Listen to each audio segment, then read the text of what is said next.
Hello, I've got a new name for you now, I imagine, and one who comes with a fascinating story. He lives and trains as a rower in England, but is hoping to compete for Nigeria at next year's Paralympics. And in so doing, he wants to become the first African ever to win a Paralympic rowing medal. It's Kingsley Ijomah.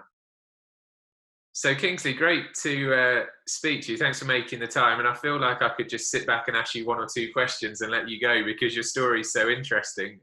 So take us right back to the start in Nigeria. Yeah, thanks for having me. I'm just so excited to share the story with you. It's funny because at the moment I'm sharing my story with quite a few people, and it was very nerve-wracking in the beginning, but it's very strange just basically having to think back. Um, but yeah, I grew up in Nigeria. I was born in the eastern part of Nigeria, but went to a boarding school in Lagos, and then moved to join our father here in England when I was 14 years old.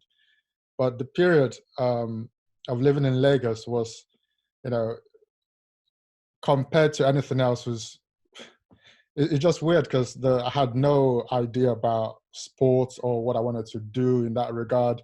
I was just this young kid with polio and trying to fit in with everyone else in a boarding school, yeah, so for me, now training for the Paralympics, it was a path that it wasn't a dream of mine. In fact, it was just something that I don't think was within my remit to dream about. So it's very strange when I think back. And so you were diagnosed with polio, what, just as a baby, weren't you? 9 months old, I think. And so what was life like as a toddler and then a child in Nigeria with polio? Yeah, so yes, I was diagnosed with polio when I was 9 months old. The story was that one day I just basically started crying. It was at night time, but it was a very loud, piercing cry. And my mother said she'd never heard me cry like that. So when she came and she picked me up, she immediately realized something was really wrong because both uh, my hands and my legs basically went numb. You know, when you pick up a baby, you can see that the hands and legs will curl up, and that wasn't the case. So she immediately knew something was really wrong. But so that was 1982. Nobody at that point. Polio was a big virus that was affecting people, but it wasn't easily identifiable back then, even back then. So I had to go through many hospitals. I was told, to figure out what was wrong. So it took about 2-3 weeks actually for them to come up with the final diagnosis that he does have poliomyelitis. And that was of course shattering. That's the worst news for any parents of a new baby. Is, tell them that something has gone really wrong, and that he's now going to be paralyzed forever. And polio affects people completely in different ways. So it's hard to say that he has polio and this is how he's going to be. Nobody knows. It can affect your breathing. It can affect both legs and hands, as it did for me. So you could recover some muscle, you could not recover others. So it was a real trouble for them, and trying to raise me. But the earliest memories I have, of course, is when I was a bit older, and just trying to fit into the society, trying to play with other kids, and of course I can tell that I can't walk, and I had to actually learn to sit down because the muscle that you need for sitting down was affected for me. So I had to learn every single thing that everyone else kind of just did, but as a child, you kind of just get on. You just get on and you do what you can. You play the way you could play. I would be the goalkeeper if I can't run and play football. And, my friends would let me go keep with my crutches so I can extend my arms and try and catch the ball, stuff like that. So I have sort of mixed memories of my childhood. Some of them are sad, but quite a few really, happy moments as well. And what were the circumstances then of you coming to the UK? I think you were a teenager by that point, weren't you? Yes, I was about 14 years old. Yeah, when we moved to London. So I, you know, I was raised by I'm from a big family. My sister raised me and her husband. So her husband basically was a vet in London. So we moved as a family to join him. So I was 14 years old. We moved to East London, Walthamstow. Um, so that was a real contrast. So growing up in Lagos with disability wasn't a big deal. Nobody actually asked you, hey, so what happened? It's just it's a common sight. So polio was just, people can guess. They just see this, oh, he has polio, and that was it. But moving to London was completely different because now everybody was interested, getting on the bus, we was, oh, what happened? You know, toddlers pointing, saying, Mommy, what's wrong with that guy? Why is he on crutches? So that was a real shock. That was for the first time I had to sort of come up with a story. So when kids ask me what happened, I say, okay, I'm Batman's friend and I fell out the roof.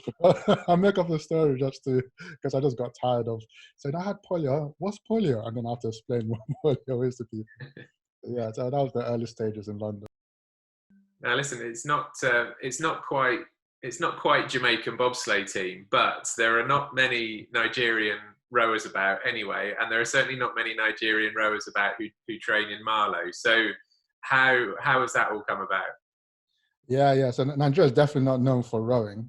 Football, music, food, yes, but definitely not rowing. In fact, the funny thing is, every time I tell my friends, Nigerians and family, that I row, the first question is usually, can you swim? Is this safe? I say, forget about that. I can swim, yeah, but I row. Come on, guys. So they're always worried about the water. So rowing is not a Nigerian sport.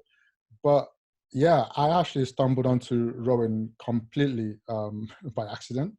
I'm a computer programmer, contractor, so I move around the country. And at this point, I was contracting in Leamington Spa in the Midlands. And Warwick is just around the corner. And I was invited by some friends who are rowers at Warwick Rowing Club to come for an annual dinner. So that's why I went. I just went for the food. And I was on a table eating with people, and I used wheelchair and crutches. But at that point, I was just using crutches. So I put my crutches under the table. So the guys I was sitting next to, they arrived after I sat down. So they didn't know I was disabled. So one of them sort of asking, oh, so do you row at Warwick? I said, no. He said, where do you row then? And I said, I don't row at all. So I had to explain that I was disabled and show them the crutches and everything else. And I kind of thought, this is where the story is going to end, so we're just going to change the subject. But he just kept persistent, and he said, well, you could row at Evesham. Evesham, they have adaptive rowing there. And I just thought, well, I thought adaptive rowing would be maybe me sitting on a boat and someone pulling the boat or something. I thought, well, that sounds like it's fun, everyone is being inclusive these days. That's wonderful. So the following weekend, I went up to Evesham. So I really did want a hobby because I had nothing to do, in my weekends. So I went to Evesham Rowing Club, and I met one of the coaches there, and they, put me on a rowing machine. And on the rowing machine, they had a fixed seat on there with the clamp under the tracks, so it doesn't slide forward and backwards. And that was I sat there and I started pulling on the handles, just pulling as hard as I could. I already had sort of the upper body strength because I walked a lot on crutches, and that kind of built that up. So one of the guys there ran out and came back with another coach and said, come on, look at what he's doing. And they were, impressed. And I didn't know what I was doing. I was just pulling as hard as I could. And of course, I died around 600 meters or so. I just couldn't carry on anymore. So they came up and said, oh, that's really, really good. I said, oh, yeah? So, yeah, I was looking at the monitor screen. I saw numbers in there. They didn't make any sense to me. they said, come back the following weekend and we can put you on the water. And at this point, I'm still thinking, how does this work on the boat? I can see what you've done here with a fixed seat, and I can just go along. But I was curious and I wanted to find out. So the following weekend, I went to Evesham again. Now they showed me the boat. So the boat was a normal kind of racing shell, but it had floats on either side. So it was difficult to tip, to fall in. Then they had a fixed seat, the same one I was using on the rowing machine. And I thought, okay, so that's how it works. Apart from those two adaptations, there was nothing else different to other rowing boats. So you're sitting like everyone else, but you're just not sliding because I'm not using my legs, just using my upper body. And that was it. Honestly, just taking a few strokes, it just felt so good, just like a different way of getting about. I drive an automatic car, so that was fine. I managed to walk a little bit, using crutches. That was fine. But just rowing was just a whole new different way of getting from A to B that I never thought I could ever do. And just the peacefulness of being out on the river was just incredible. So I was like, okay, I would love to do this more, So when I came back in and I signed up and started going to Evesham every weekend, Saturdays and sometimes Sundays as well, to row there. So one of the coaches there mentioned that Oxford has Oxford City Regatta. Would I be interested in going? Of course, I'm interested in rowing more, meet other rowers and stuff like that. And that was how I was introduced into racing and competing. So Oxford was my first regatta, and I lost in that regatta, of course, because I just didn't have the stamina, and I just trained, once or twice a week. Well, I didn't even train. I just went out to enjoy paddling, being out meditating on the water. But just seeing how passionate people were at Oxford, and seeing, the crowd that were there to cheer you on, win or lose, nobody cared. They just thought, these guys are out here, they're disabled, but it hasn't stopped them, and they are actually doing something extraordinary. And that's what I took away from it. So I went back to Evesham, then I stepped up my game. I decided, okay, I want to get faster. I want to train endurance. I want power. I want speed. So I train Wednesdays, I train Saturdays, and I train Sundays, and just basically, put more effort into it. Train for a longer period of time, and basically started competing more and more. And then I started slowly winning, and Team GB asked if I could represent England in home internationals against Ireland, Scotland, Wales. And that was my first proper win. And that I just got stuck in it since then. And you train at Marlow Rowing Club now, and obviously Yeah. you're intending to, or you were intending to compete for Nigeria this year. I guess that dream is still there for 2021 instead. So do you have to qualify to a particular standard to make the Nigerian team next year, or are you already there?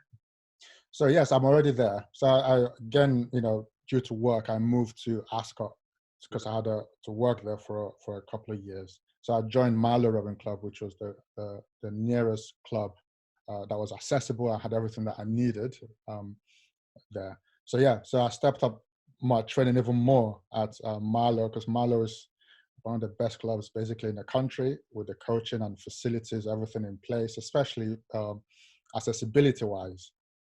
So I had a competition in 2019. Well, that was last year. Last year in Tunisia. So that was the qualifying regatta, basically for the Tokyo Paralympics. So only one boat could qualify in that particular competition, and I qualified. So my space for the games is now secure. So everyone who's already qualified will remain qualified, and then some continents are still in the process of qualifying. So yeah, my space is reserved. My boat space is definitely there. So I just Was, have to keep the fitness for another 1 year. was there ever a consideration of competing for Great Britain, or was it Nigeria was always going to win? No, okay, so that's the weird thing is Nigeria was not in my plans whatsoever, right? So I was training. I joined the GB development squad, and I was training there. Putting in the time, represented England. So I was my goal was always to wear the GB racing kit. Then one of the FISA guys, the World Rowing Body for Rowing, contacted uh, me, contacted my coach, and said, "Hey, we are trying to make rowing more international, especially accessible to developing countries, and we've noticed that, you know, Africa has never had a male rower compete in the games. We've heard there's a Nigerian British guy who's training at the moment, and we've spoken to Kingsley there's a lady called Kingsley, Mrs. Kingsley at the GB, and we think he would be a good fit for this program. And Nigeria has formed a rowing and canoeing federation, so Kingsley could fit in with that. My coach came and spoke to me. My coach is an American who lives at Marlow, and he said to me, "Kingsley, this is exciting news. You could make history. You'll be the first, not just in the country of Nigeria, but in the continent, to do this. You will help the sport. You shine light on the sport." And I kept saying to him, but I've always just wanted to row and give back to Great Britain, right? But then he went and he spoke to Sir Steve Redgrave, who is also a Marlow Rowing Club member, and he came back and said, "Sir Steve Redgrave thinks it's a good idea, it's a good move for the sport in general." So I said, "Well, Nigeria doesn't have a rowing federation." He said, "No, they actually do. They formed one." So I through FISA, I contacted the Nigeria Rowing Federation, and I said I would love to represent Nigeria in the upcoming Paralympics. Now I want to take part in the qualifying regatta and represent Nigeria in all the competitions. Nigeria said no.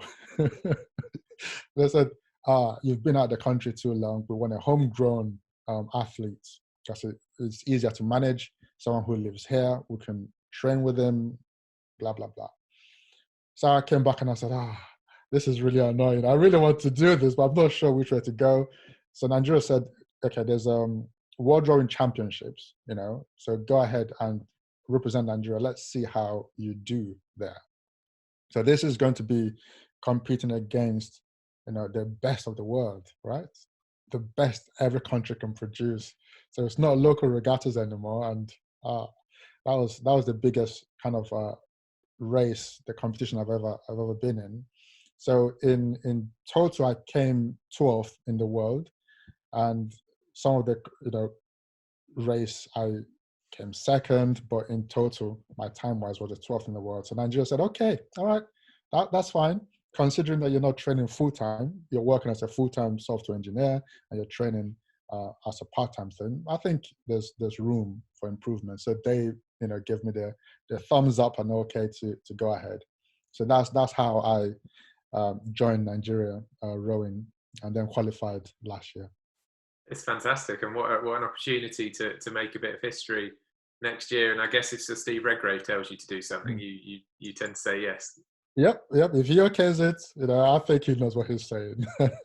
And just briefly, then, I guess rowing is one of those sports. I guess you're not necessarily out on the water at the moment, but with a rowing machine and things like that, and keeping fit at home, you're able to keep a certain level of training going. Yeah. So at the moment, I have a rowing machine at home, and so that's helping with the fitness. But there's still a lot missing, So because I row with just the upper body, I really need to have, weights. I need to do some to keep that fitness, to prevent injuries and stuff like that. But yeah, we as a club, as a Marlow Rowing Club, we have a Zoom space where we all have where we all come every Sunday to have time trials, and then every day actually there's something going on. So you can join a team or group of people and train, so you're not in isolation training wise. Well, it's great to speak to you, and I'm sure for people hearing from you for the first time, maybe this is the first time they've come across you, and they're going to follow your progress now through until Tokyo, and we really hope you make that history for Africa.